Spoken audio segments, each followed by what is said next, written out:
Alright everybody, welcome back to another Ask a Dev live stream. This is the Unreal Engine Blueprint tutorial Q&A, basically answering all your questions about game development, virtual production, augmented reality, virtual reality, visual scripting, blueprints, all the cool stuff.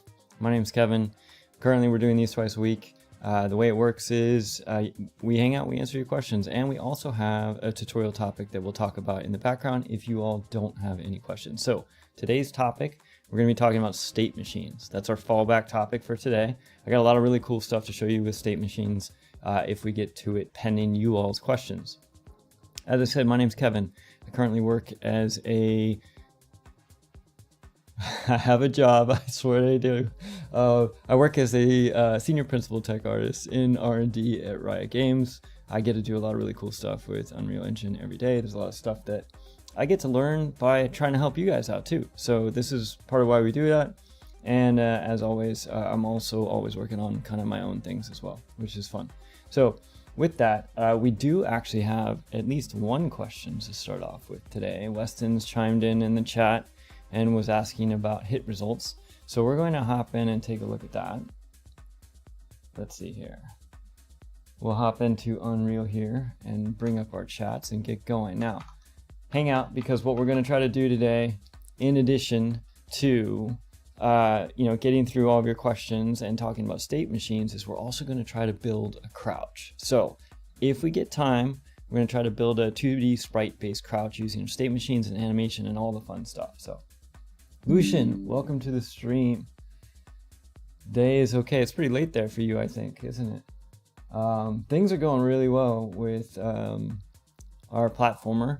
We're making a lot of progress. I'll show you a quick update before we get into Weston's kind of a preview of what we're going to be doing with our state machine stuff. So we have our character, which we had before, but now she can jump, she can land, she can wall grab, she can jump off her wall grabs, we can walk through trees, and we can also grab onto trees, and we can climb, and we can hang out in the tree branches if we want to. So lots and lots of stuff going on as far as progress here, and this is kind of what we're going to be working on with our state machines a little bit later today. But first, let's get into our first question. Came from Weston's. It was in the chat, and for some reason when I clicked go live, it went bye-bye. So basically the way this works, or the question was, could we go over break hit results? And specifically in this particular case, Weston was doing a sphere trace for actors and then wanted to better understand what the hit result was all about. So I think probably the easiest way to do that is look at that in context. So let's take a look at our base attack for this particular game, which is funny because I don't see it here. Oh, it's because it's underneath the plugin. Here we go, abilities. So if we look at this in context, here's our weapon attack. So hit result is all about giving you the information if usually a projectile or an object hits another object. And there's a lot of information that you can get from a hit result, and there's a lot of cool stuff you can do with it.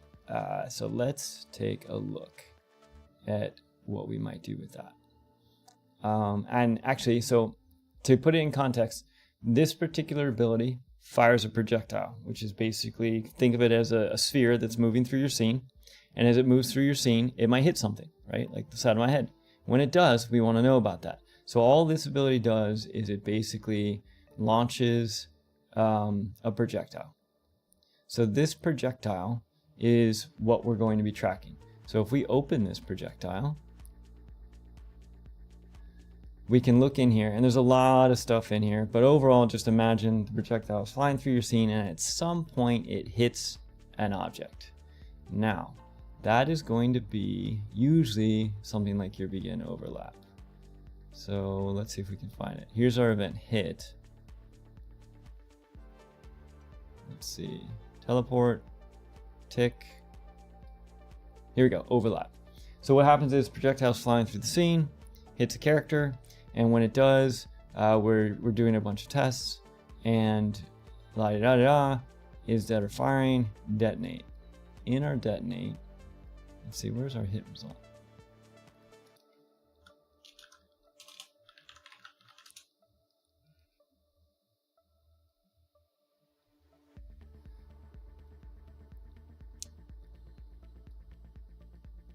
So this is where we detonate. Once the projectile hits, then we're going to detonate. And as we go through here, we're going to do some deactivation. Here's our sphere overlap. Okay, so the projectile hits, it detonates. When it hits and detonates, we're going to do a sphere overlap, which basically is going to look for actors around us. And if that's good, we're going to get our out hit. So there's lots of different things that will give us an out hit. Sphere overlap, usually like things like line traces, overlapping actors, basically any time where you're projecting something out and you're saying, did it hit something? If that's what you're asking yourself, did it hit something? Then what we want to know is information about what it hit. So on any of these sphere trace, line trace, all those kinds of things, there's an out hit. If we take this and we drag off of it, let's just break this. Now, there's a lot of different things, a lot of different information that you can get when in general. You can break pins apart to get all the information. In this particular case, the information we get is the actual hit result.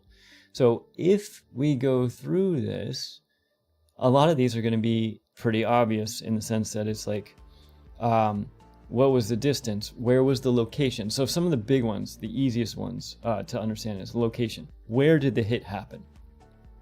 What was the impact point? And if you mouse over this, it will tell you where it was. So the location, the actual contact point of the trace shape with the surface of the hit object equal to location in the case of initial overlap. So in general, I'll do this. Normal is great. Let's say that you are dropping an arced projectile and it hits an uneven surface, and you want to spawn an effect that grows, I don't know, grows a flower out of the ground. Well, you want your flower to grow upward, right? That's where you would use the normal. So these are what your normals are for. This is the hit actor. What is the actor that it hits? So let's just say you initially want to know is, did you hit an enemy?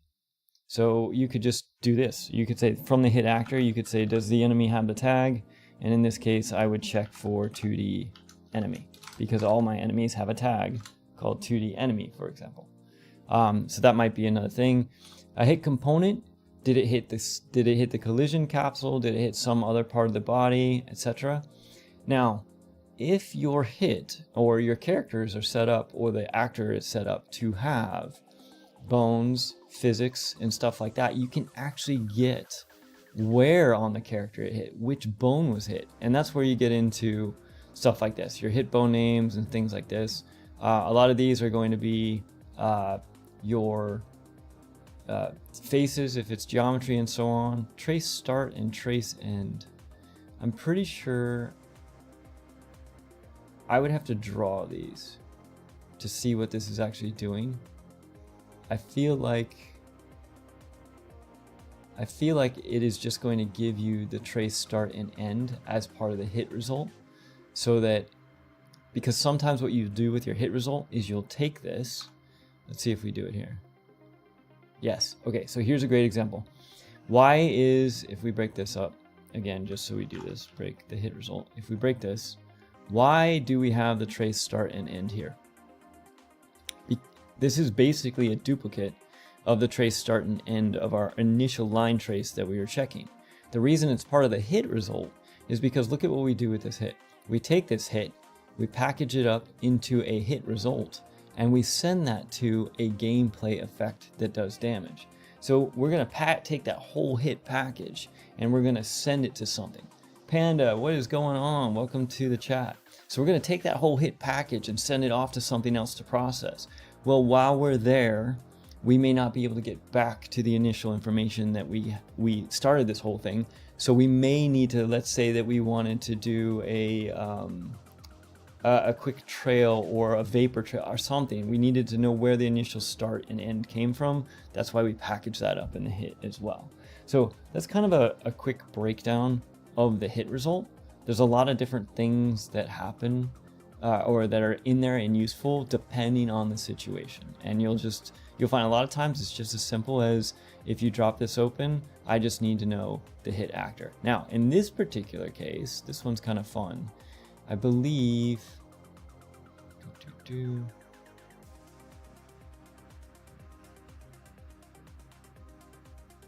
GE damage level. I believe this, okay, this is actually not connected. It was before. So this particular thing was repurposed. What happened was, when you dropped a grenade, the damage done, here's a great example of how to use a hit result. When you drop the grenade blew up. The damage done was not the same for everyone. The damage done was based on the distance you are from the center of the grenade. And so that's what initially this hit result was being used for, to basically take that distance and use it as a multiple for the damage done. So if you're further away, you don't get as much damage.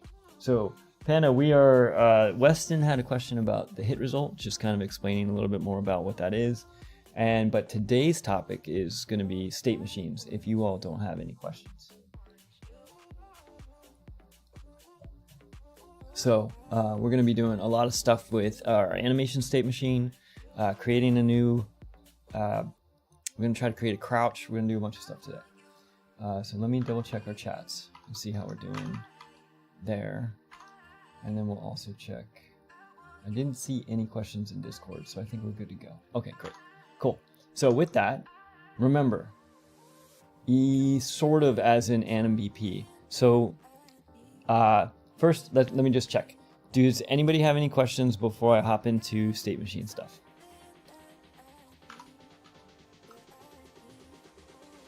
Crickets. Okay. So let's talk about state machines. So there are, generally speaking, when we talk about a state machine, most people are talking about the animation blueprint. But there are other uses for state machines as well. To a certain extent, your behavior tree for your enemies is kind of like a state machine. But in this particular case, what we've done is we've taken the state machine class and reused it to create a new kind of state machine that can be used for any kinds of things. There's actually a plugin that does this called Digital Logic Pro. I think it's actually currently on discount in the marketplace, and I love it. I mean, the thing is awesome. So let's just go into how it works. But it basically just works like a normal animation state machine. So first, let's start with the problem. All right, and an introduction to what's happening. So we have our character, and she can move and she can jump. And when she jumps, she goes through different states. There's the takeoff, there's the jump, and then there's the in air, and then there's the landing, right? Those are all different states. Another state is when she hits a wall and she grabs onto the wall. And now she's on the wall jumping and grabbing and things like that. Okay, well, so let's take a look at a couple problems with our states. If I run off this ledge, notice how she didn't switch to falling? That means we have to fix our state machine to change it so that it knows that if we run off a ledge, she should be falling. What do I mean by falling? If I jump way up here, see this pose that she's in as she's falling? If we go like this, you can kind of see this pose. Okay, that's the pose we want to go into when she runs off a ledge. So how do we do that?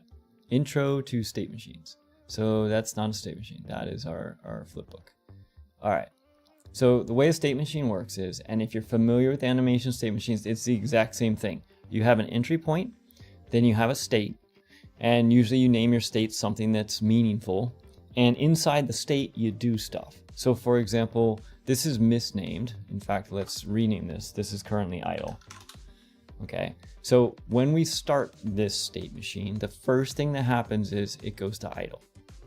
Okay, inside idle, what happens? Well, if we go in here and we look, what it does is when this state starts, it sets the flipbook for our character to be idle, sets it to looping, and then tells it to play from start. Okay, now, once we're in this state, and in fact, if we press play, I'll press play and then leave that in the background, we can actually look at our state machine. Here, let me pop this out. We'll do this like this. so you can see. This is actually going to be a little hard. Okay, so you can kind of see the character is not moving, and currently the highlighted state is idle. It's been active for 14 seconds. Now, you can also see the potential path that we could take. Well, this is the transition, all right? And the transition is controlled by a transition rule, okay? And in this particular case, the transition rule will let us transition from idle to jump windup. Well, what is the rule that lets that happen? Well, in this particular case, if we look at the rule, what we get is does the character have the jump tag? In other words, right now the way this character is set up is when we press jump, it adds a tag to the character for jumping. And when we finish jumping, we take off the tag. So here's what's going to happen. When we come back to our state machine, this is going to be fast. You'll see it go from idle. Zoom out a little bit. This is going to do a lot because there's a lot in here. So what's going to happen is it's going to go from idle to jump windup. Inside jump windup, what's going to happen is it's going to play our jump. Then what's going to happen is it's going to look at all these other potential paths that it could take, and depending on which ones of these are true or false, it might go to the next thing. So in this particular case, we have our windup, and then this transition is controlled by time. So basically, if we are in windup for 3 frames, we're going to transition to the actual jump. And then the jump, if we are in the jump for longer than 12 frames, because I was looking at how many frames of animation I have in my flipbook, then it's going to transition to the falling loop. Now, let's watch all this happen, and it's going to be fast. So if we press play, you'll see we're in idle. If I jump, you'll see it goes da da da da and comes all the way back to idle. Now that was fast. All right, let's slow this down so we can see it. So first, how do I do this? Oh, I have an idea. Let me see if I can make this smaller. Yeah, we can do this. So I can make this bigger so you all can see it better. Oh, we're gonna come back to that later. Okay, so let's make this a little bit bigger. And then what we're going to do is we're going to slow down. Let's get rid of details for right now. Make this bigger so you can all see that. What does that look like? Does that cover the screen well? No, we don't need that. That doesn't. Oh no. There we go. Okay, that looks pretty good. Okay, cool. So, is it smart? We have a question. State machine. Is it smart to add a tag to the player like that? Isn't it gonna affect? Hold on a second. Let me read that again. Let me read that question. Is it smart to add a tag to the player like that? Isn't it gonna affect? Okay. I don't. There's 2 parts to the question. The first part I understand. A performance. Okay, cool. Isn't gonna affect performance. No. Well, I'm not going to say no, but adding gameplay tags is actually one of the best ways to handle performance. Here's why. There's a lot of reasons why. Okay, first off, a gameplay tag, the gameplay tag system basically replaced the old actor system, or the actor tag system. The tag system's still in there, but it's, generally using that it's not that it's dangerous, but it's error prone. Gameplay tags, they're set. You pick them from a list. It's a curated list. You don't have to worry about mistyping or anything like that. Simply adding a tag to an actor is not a big deal. Okay? Now, what happens is when you add a tag, that just basically sits there as a little bit of text that can be read. Now, fast forward, you're doing something and you want to know if your character is jumping. Well, typically, a lot of times what people would do is they would cast to their character, they would get the movement component, and then find out whether or not the velocity is vertical or if they're in the falling state or whatever. I don't have to do any of that. I don't have to cast. I don't have to do anything. I can just get a hand on the actor and see if it has a tag. It has a tag, I know it's jumping. So it's actually potentially even better because it goes along the paradigm of decoupling our assets. We don't have hard direct links, so we're trying to keep things modular. So basically, I can reuse this logic for any character. It doesn't matter how they jump, whether they have a movement component or it's custom done or whatever. By adding that tag, I can have them call. It's almost like using Blueprint interfaces in the sense that it's all about decoupling, right? Keeping it efficient in that way. So getting back to this, what we're going to do, hopefully that answers that question. What we're going to do is we're going to jump, and you can see it go around the loop. But let's slow this down. So I'm going to turn on debug, and I'm going to set this to slow mode 0.25. All right, this time when I jump, you'll notice it goes to jump wind up, then to jump, then to falling loop, then back to land, and then finally back to idle. Okay, it's a little bit easier to follow if we set our slow-mo to 0.25. Okay, so that's how the state machine works. It basically has states. You're doing something in the state, and there's a transition that controls where you go. So now let's take a look at what we were originally, now that we know what a state machine is and how it works, let's take a look at what happens when I'm running. Here right now, I'm idle. Okay, and when I go to idle and I fall off, you'll notice that it doesn't transition to falling loop. Let's take a look at that. That is because I'm going to redock this stuff now that you all have your heads wrapped around this. Let's go like this. Okay, and we'll do code over here. Okay, cool. So that's because when we look at this, there is no way to go from idle to falling loop. So we need to add a transition. That's all. It's that easy. We just need to add a transition so that idle knows how to get to falling loop. Okay, so here's what we're going to do. We're going to just drag off one of our transitions, and then we are going to add a check. Okay, and the check that we're going to add is, I want to see, what are we doing here? We're going to just add this check to see if the character's falling. Okay, so in our transition, right now it doesn't evaluate, so I'm going to add checking the movement component to see if the character is falling. Okay, so if the character is falling, we're going to transition to, not there, we're going to transition to falling loop. So let's go. So here we are. This is technically idle, but we're going to change this in a second to make more sense. We're going to go from this, we're going to run off, and we should transition to falling. Did you see that transition? And it's because we added in that transition. Now let's do a couple more things with our state machine.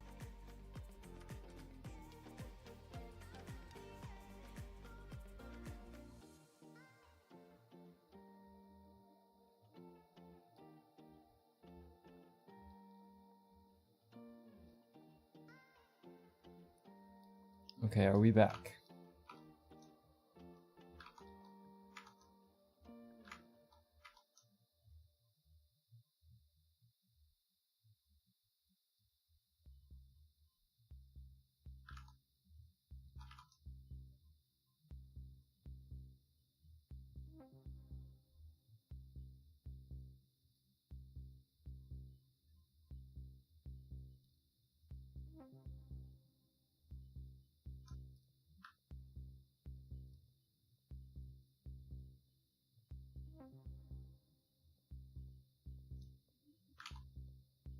All right, I believe we're back.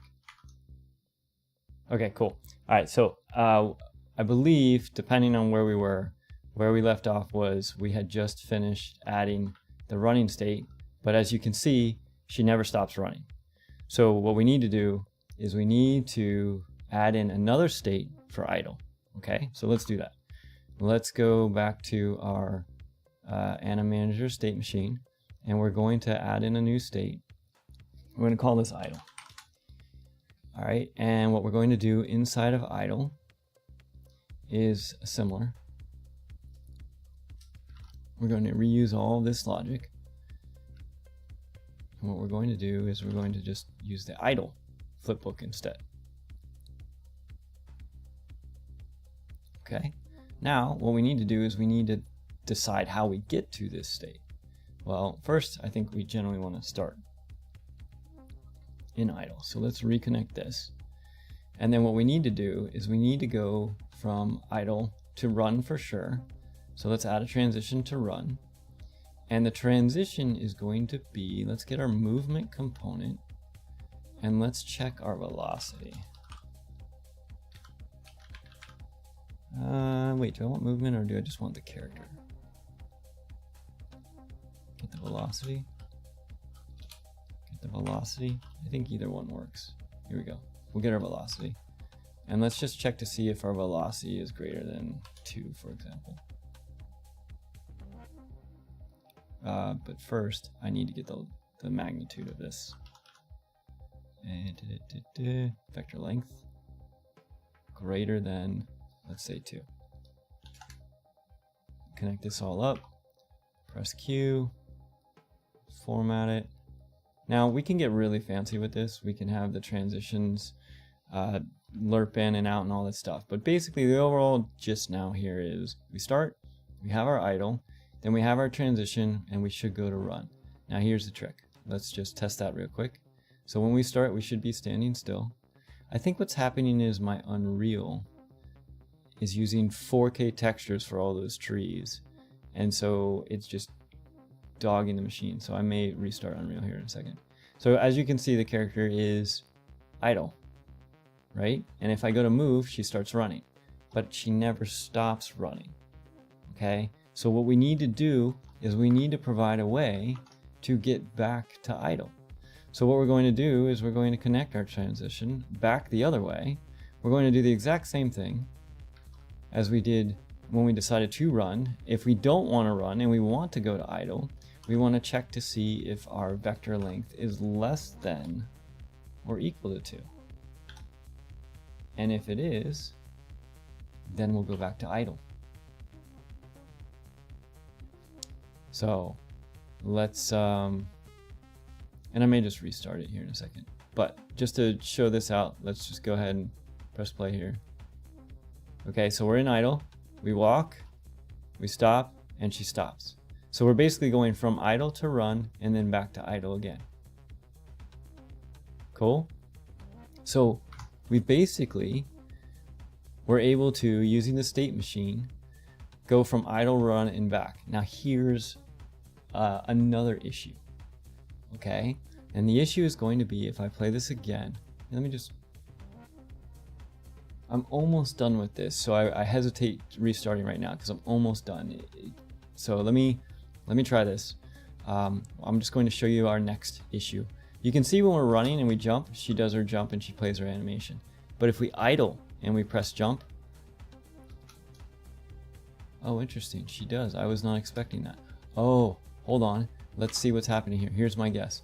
My guess is the minute, what happens is, the reason this is working is when we're idling, what happens is we go from idle to run to jump.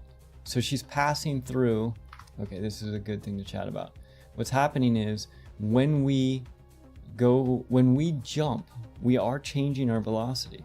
So what happens is we pop into run real quick, and then from there we go straight to jump wind up. So we're kind of going through the run animation to get to jump. We don't really want to do that. So because maybe there's some frames in there that we're adding that we don't want. So all we need to do is add another transition to jump, okay? And when we do our jump wind up, and we're going to copy this exact same thing to see if they have the tag, and if they do, we're going to go ahead and make that transition to jump, and this will clean it up. And then what we want to do is we want to change the priority. I want jump to take priority over run in this case. So to go to run, I'm just going to change the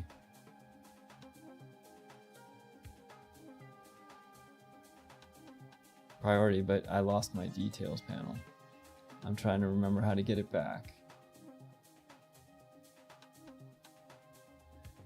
I need to window details. Here we go.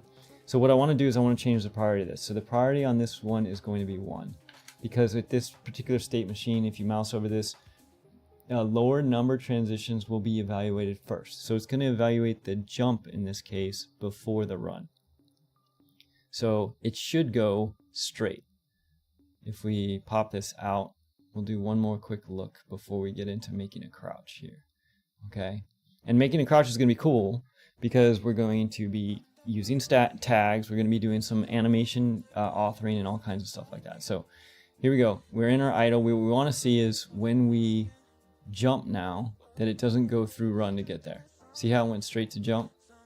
So it's not going to run to get there. Okay, which is cool.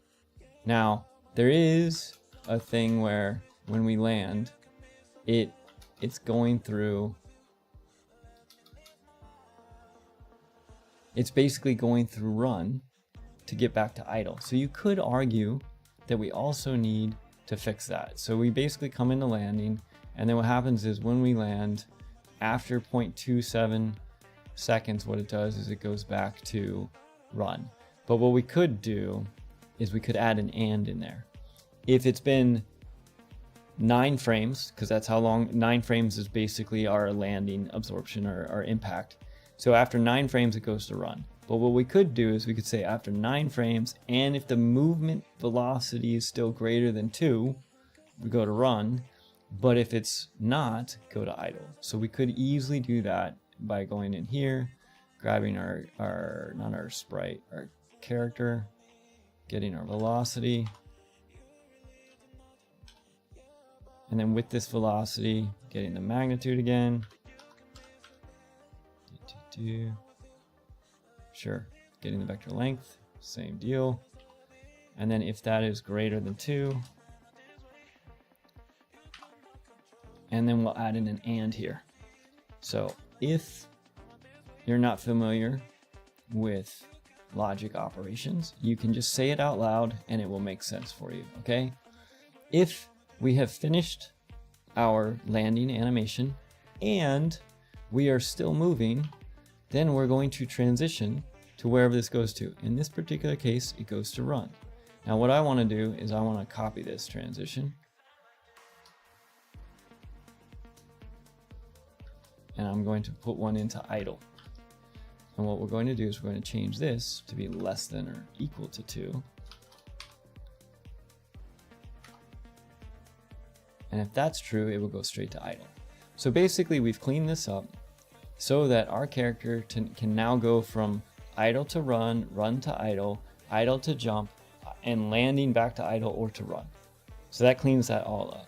So that is a quick kind of like brief overview intro to a state machine. That's how we're using it right here to handle our 2D animation blueprints. I'm so much happier using this because trying to manage all this logic in the character blueprint and stuff like that, and all of these transitions and rules, I think personally, I naturally think better in state machines. So let's just save all this. This is cool. Now, let's double check our Twitch stream. We're good over on Twitch. No questions. Here we go.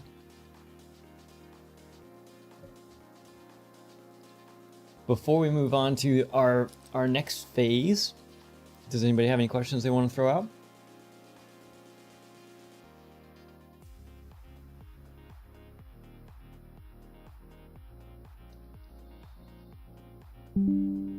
Okay. I'm going to save all of these. And I'm also going to restart. Unreal. All right, so our next phase, we're going to create a crouch. So let's do a couple things because I also want to take some time to show you some of the pain that I have found with animating. So let's go to this here. And what we're going to do is we're going to do a very quick 3-frame animation to create a crouch. And I'll show you what I've been doing. And this is so much more than I'm supposed to be doing right now. Because remember, this character is being modeled in 3D. And so a lot of these things are going to be potentially redone based on the style in 3D. So I'm just having a lot of fun with the sprites and everything right now. And it's great being able to prove out logic and all this kind of stuff. So Black Panda, I don't think I understand the difference between this and the Char Anim BP. Ah, okay. From a state machine standpoint, there isn't a whole lot of difference. In fact, I'm pretty sure it uses the exact same state machine logic and code in C++. But the difference between what I'm doing here and an animation BP is an animation BP is special in the sense that it also has all of the poses and transitions. Those are specifically set up to be used with 3D characters, okay? There are no bones in this character to use. It's just pictures. So I can't actually use the animation blueprints in order to drive the animation for this 2D character. So what I've done is I've taken out just the state machine, and I'm using just the state machine part of an animation blueprint. Or you could say an animation blueprint uses a state machine and I'm just using a plain state machine. But what I'm not using is I'm not using all the logic for being able to blend poses and things like that. Like there's no way to blend a 2D sprite. So there's no layered blend per bone, there's none of those things. So state machine wise, it is the same. And that's why I wanted to use it, because I wanted to use that same logic to drive this stuff. Okay, so let's take a look at our idle clip. So this is Adobe Animate. It's a tool. It's fun to use, and this is our idle. All right, just like you do with, and keep in mind, I'm kind of making this up as I go. So, but based on a lot of experience with animation and stuff too. But the same way that when you're working with 3D characters, you have an idle pose, you generally want your animations to start from the idle pose so that as they transition, the transitions are smoother and stuff like that. There's lots of exceptions, lots of different ways to handle that. Depends on your style, what you're doing, etc. Same thing for the paper 2D sprite stuff. Okay, so I'm generally starting all of my animations from my idle. So what I'm going to do here is I'm just going to take all of these frames. I'm just going to take the first frame of my idle, and I'm going to start this as the starting point for our crouch. And I thought it would be fun, so let's save this as crouch. This is going to be crouch. And let's just do a very quick animation using Adobe Animate to do this. All right, and the way this tool works, it's kind of wild. I'm just going to go 3 frames in. We'll set some keyframes. And we're going to start with the body. And oops, undo, I don't need that. And we're just going to scrunch it down. So you put these little bones inside your character 2D image, and you can kind of squash and move it around like this, which is cool. I'm just gonna have it slightly lean forward, and then her head's gonna come down. Okay, so over the course of 3 frames, she's just gonna go like this. Okay, we could do some stuff with her legs and everything like that, but I'm not gonna worry about that. And then let's move our tail down. And then we can also pose our tail a little bit.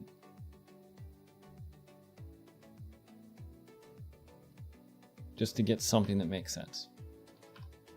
All right. So that's our crouch. Super simple, right? Okay, now let's talk about the paint. And it just transitions down. So this is 3 frames. We're happy with this, right? Okay, looks good. So let's just pretend this is our crouch. Now, this is where the fun begins. If I wanted to, and let's rename this, this is gonna be our crouch clip. So it's not the idle clip anymore. Adobe Animate has the ability to export these frames, or I can make a sheet. So if I right click on this crouch, I can generate a sprite sheet.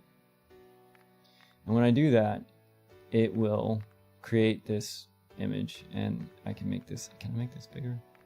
I can't make this window bigger, unfortunately, but I think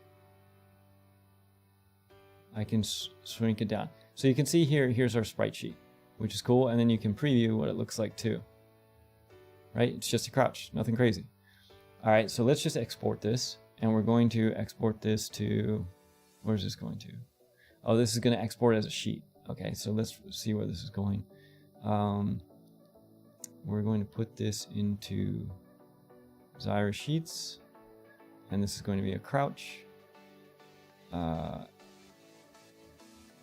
Sure, let's save that. Okay, and export that. Okay, now, this is where we get into the fun. I need to figure out a proper system of registering. Registering in animation is where it comes from the old 2D days, where when you did a drawing, you had to make sure it lined up perfectly with the drawing before that. And so there were two long holes and a single center hole that you would use to line the paper up so that it would all line up and all your animations would line up properly. Well, I have not found the proper way to do that yet with the combination of workflows here. So we're just going to, I've been doing this manually, which is something that we need to figure out. So but we can make it good enough for the purpose of our crouch demo. So let's see here. Let's run. Okay, I don't want that. I don't want to save that either. I'm not going to save that. So let's take an example. This is the idle sheet that I made. And basically I made this using a bunch of, guides and grids so that every image is the same size and so on. Let me show you the problem. If I save this out as the crouch sheet for Photoshop, crouch, we're in the sheets folder. Okay, we can just hide this for now. Let's open the one we exported from Animate, which is this PNG file. Let's grab this and let's paste it in here.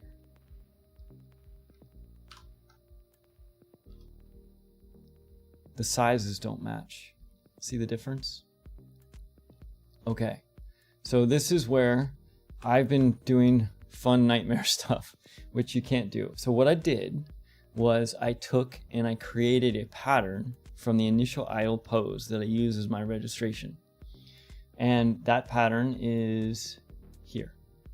Okay, so this is the exact same pose repeated over and over and over again, registered to the red line, which is the ground plane. There's a little bit of a buffer between the bottom. I need every single sprite to line up to this line in the middle, etc. So in order to get this to fit properly and match properly, what I've done so far is I'm doing a little bit of a manual process, and I'm just going to resize this so that I can make this fit and that all my sprites are the same size. So my character is not growing and shrinking as it's animating. So I'm using this first frame to register my crouch, if you will, and get it to be the right size. So here we go. And there's a better way to do this. If you know a better way to do this already, please share. That would be really nice.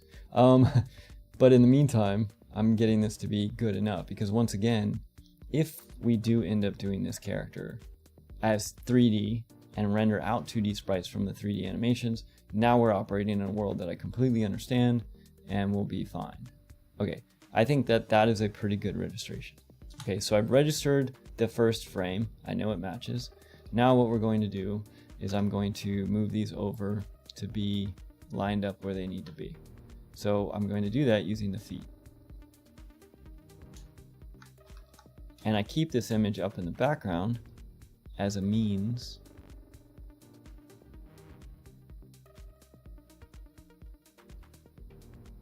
to register so that there's not jitter left and right either.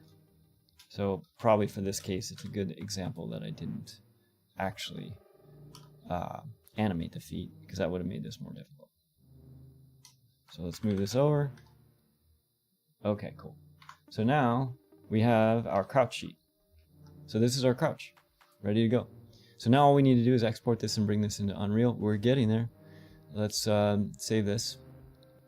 And what we're going to do is we're going to, IT Angel, how's it going? We're making crouches. Okay, we're going to save this out. Because we're using the slicing, it's going to save out each image as a PNG. So I'm going to save this into a folder called 2batch.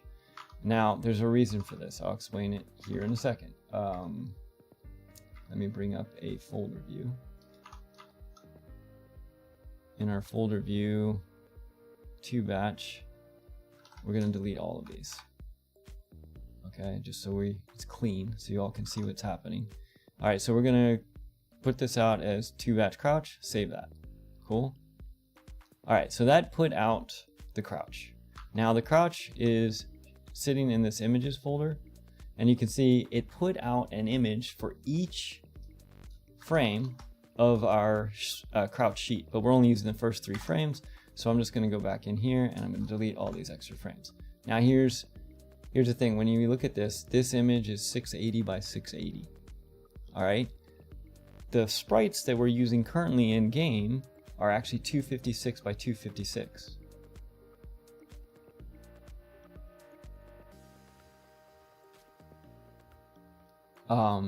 So what we did is I created an automate script.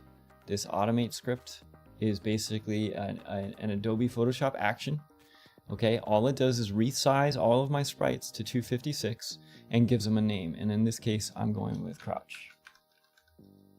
Crouch. And I want an underbar. So it's showing me that each of these is going to be called 0 crouch 01 GIF, but these should not be GIFs. These should be PNGs. So let's just hopefully. What? Oh, because I didn't move them. I need to move them into the folder. Mistakes were made. Okay. So we need to move these up 1 folder. Okay, so now we're in the batch folder proper. So now we can automate this. So let's automate this. Again, 0 crouch, and this is going to the export folder, which is great. All right, so that resized it. Now let's go back to Unreal. And let's bring in our crouches.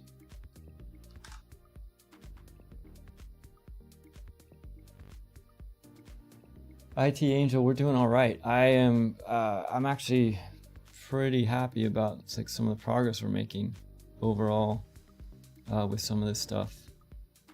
We are definitely having a little bit of a glitch thing. I need to fix these 4K textures on all these trees, but we're still getting through it. So let's go back to our textures. Yeah, it is just chugging. All right, and we're going to make a new folder for crouch.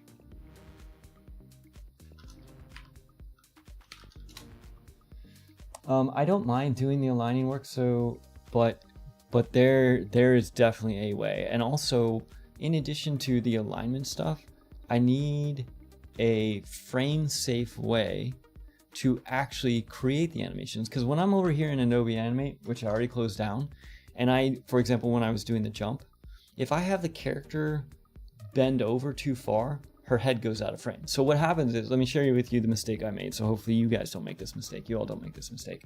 Okay.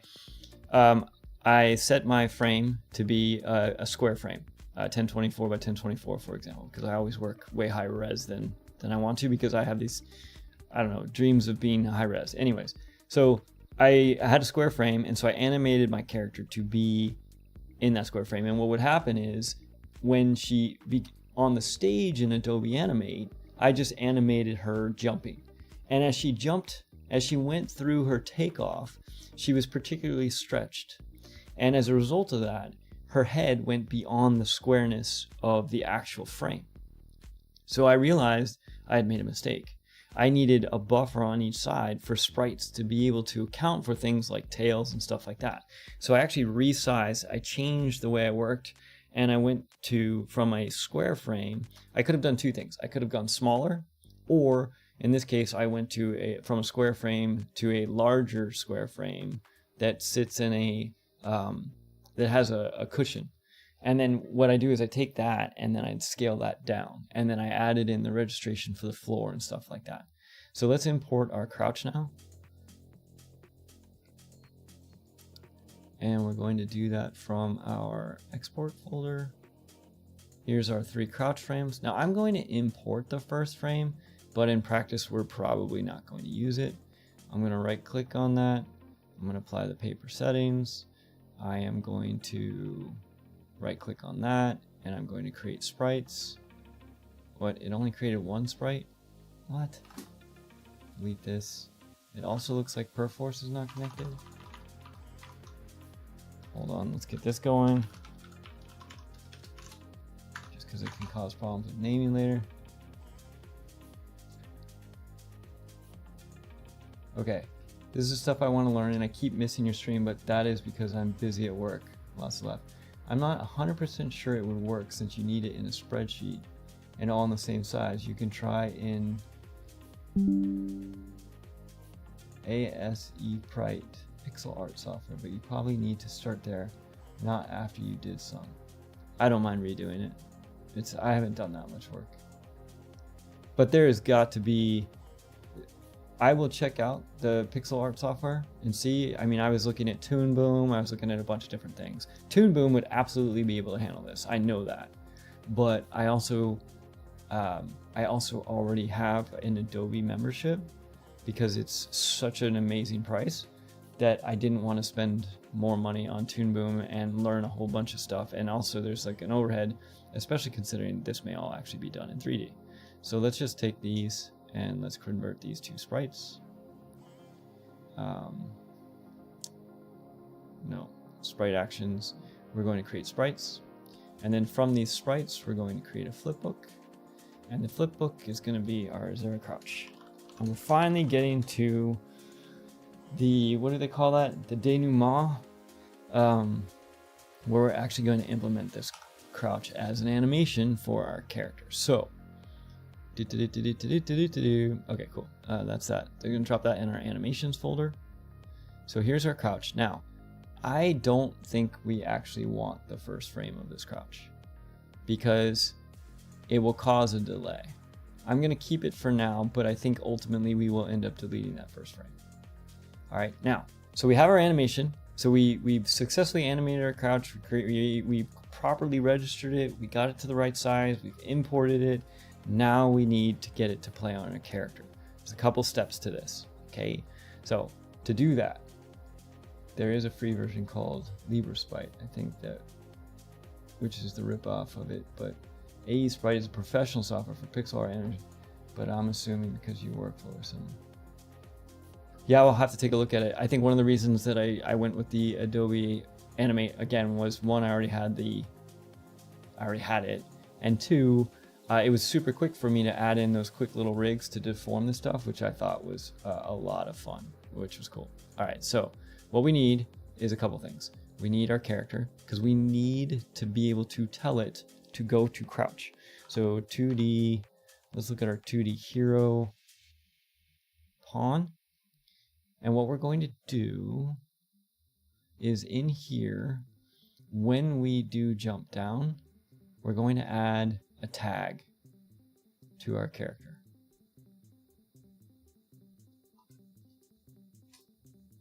Okay.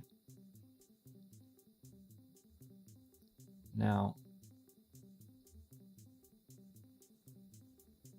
it's interesting because jump down is actually kind of crouch. I think we might be able to just use, interesting. We kind of want to know if they implement pass through. So let's do this pass through. Actually, no, either way, I think we want to add the crouch. Let's add one more tag.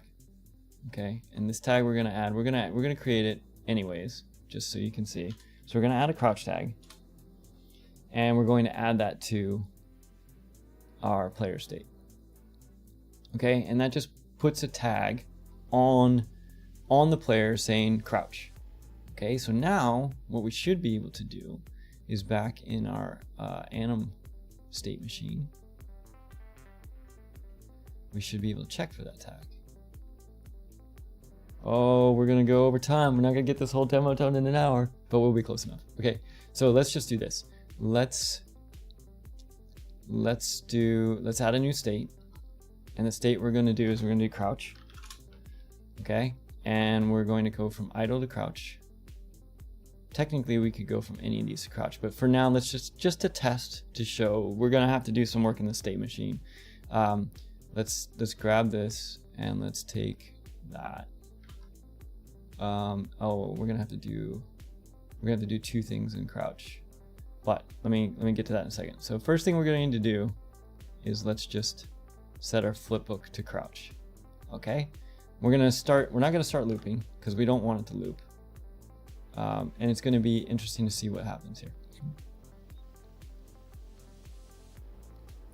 And the way that we're going to go through this transition is we are going to check to see if the actor has the tag. Okay, and the tag that we're going to check for is crouch. See if this works. Crouch. Okay.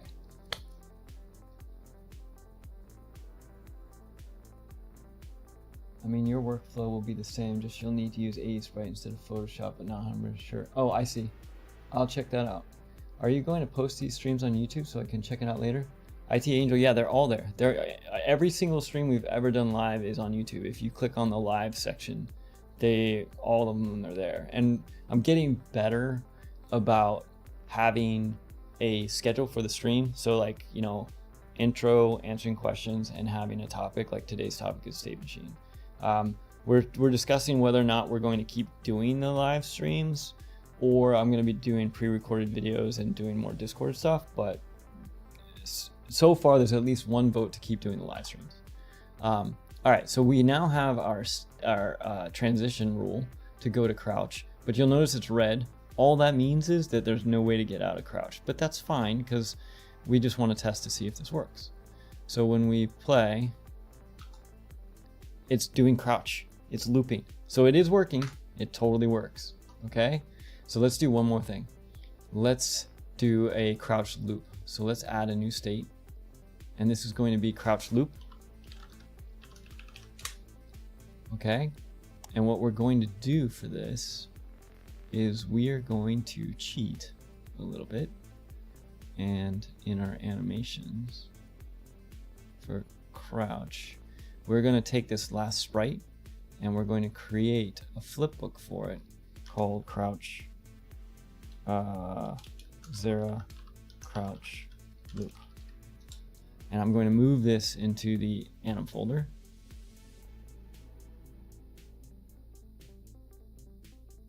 So now we have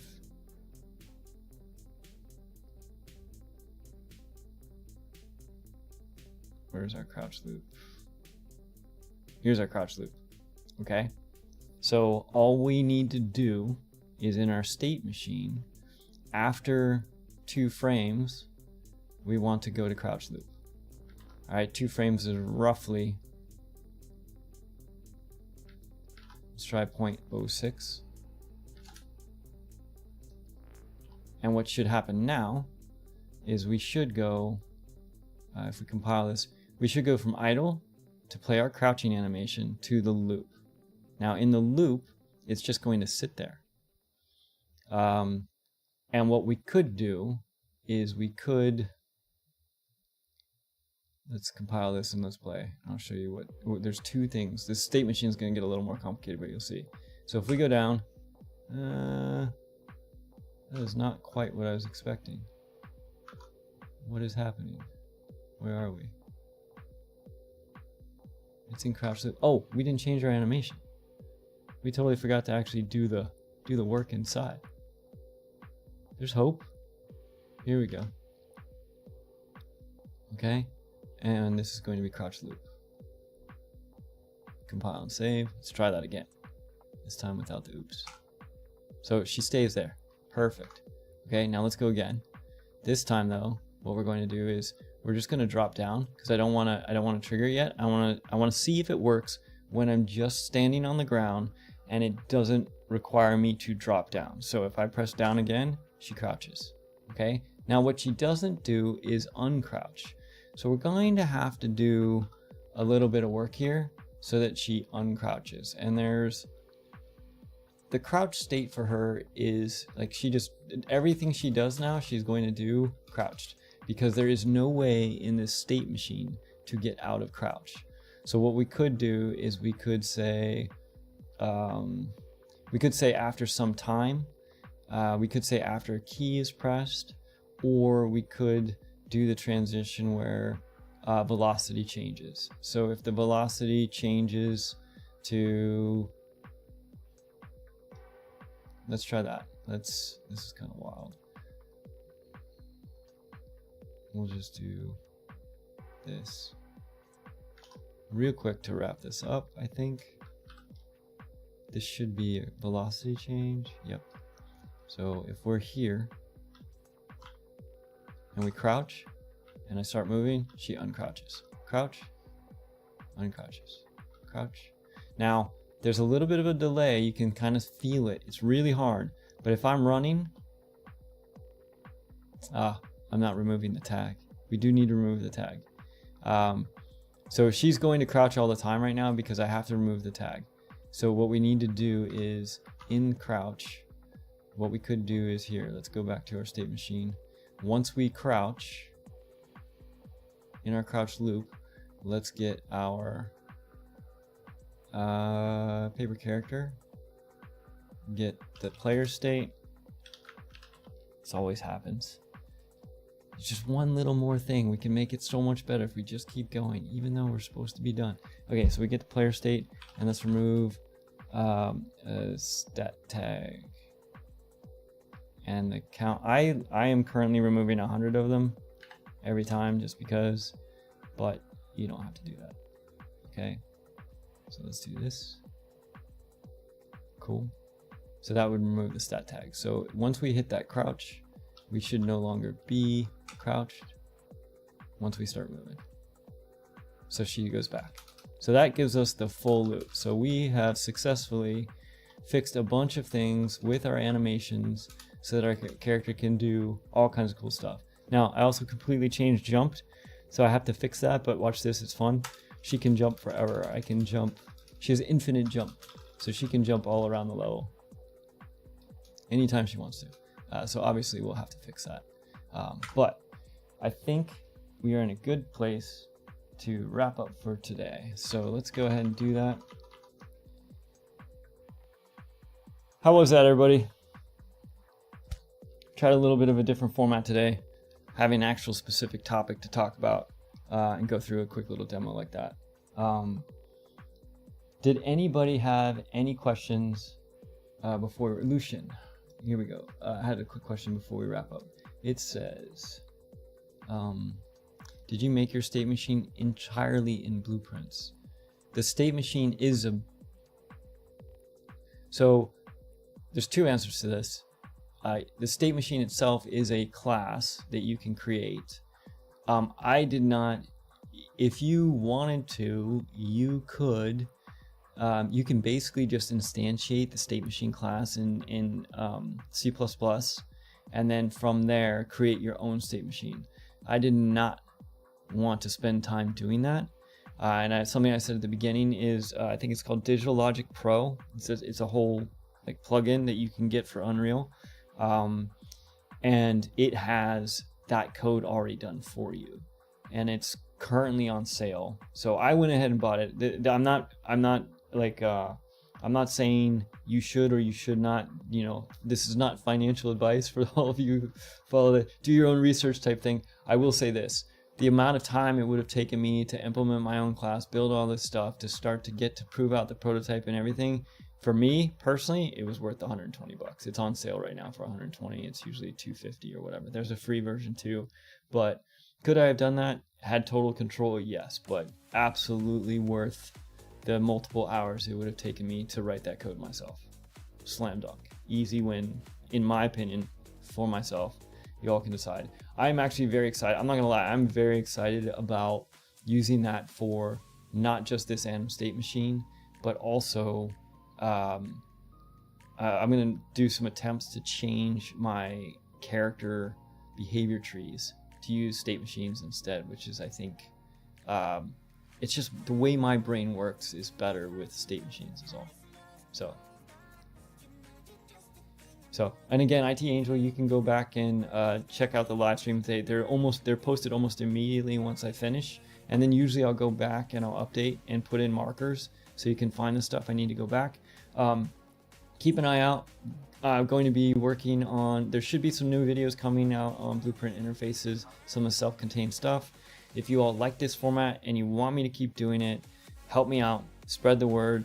We don't get a lot of questions right now. And so it may be the kind of thing that if we continue not get a lot of questions, I may move to a more pre-recorded format and just do the live stuff in Discord. If you guys like this format, let me know, help spread the word.